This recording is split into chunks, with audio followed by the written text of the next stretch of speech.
इस वीडियो में जानेंगे केदारनाथ मंदिर के बारे में कुछ बातें।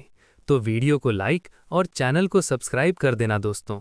नंबर 1, भगवान शिव को समर्पित।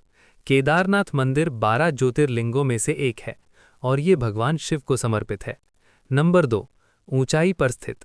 ये मंदिर उत्तराखंड में लगभग 3,583 मीटर या 11,755 फीट की ऊंचाई पर स्थित है, जो इसे भारत के सबसे ऊंचे मंदिरों में से एक बनाता है। नंबर 3, पांडवों से जुड़ी कथा।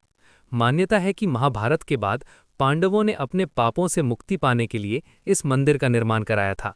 नंबर 4, प्राकृतिक आपदा में सुरक्षित।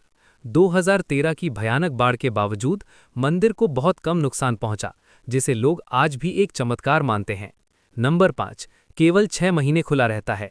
अत्यधिक ठंड और बर्फबारी के कारण मंदिर हर साल लगभग नवंबर से अप्रैल तक बंद रहता है। अंत तक देखने के लिए धन्यवाद। दोस्तों, वीडियो अच्छा लगे तो लाइक कर देना और चैनल को सब्सक्राइब कर देना।